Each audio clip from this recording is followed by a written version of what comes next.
Good morning guys. Meron po akong daladalang cranberry ba yun? Hindi ko po alam ang pangalan. Pero ito alam ko. May kinukuhanan po ito sa Pampanga. Pupunta ka doon. Magbabayad ka ng 60 pesos para makakakain ka ng ganito. Ito guys, sandali lang. Tatanggalin ko.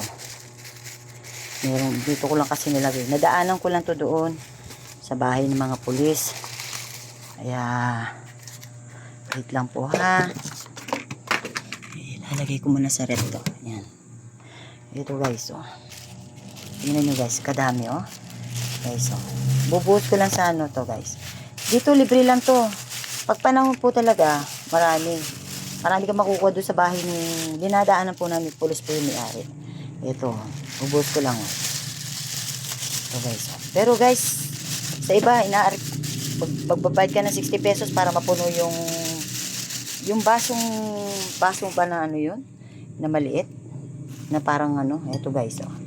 Para maaninagan nyo yan, lalabas ako yan, ito guys oh.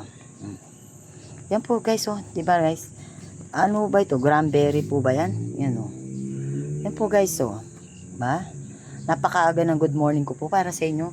Madali lang po ako nag-live kasi busy po ako, nag-work po kasi ako. So ngayon Sabado po ngayon. Ayan po guys oh. Oh. 'Di ba? Ngayon lalagay ko sa rep para po paborito ng anak ko 'yan, yan oh. Yan natutulog na 'yan oh. Siya may paborito niyan. Guys oh.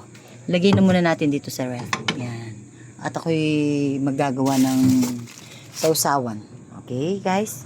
Bye-bye. Good morning po sa inyo ulit. Bye.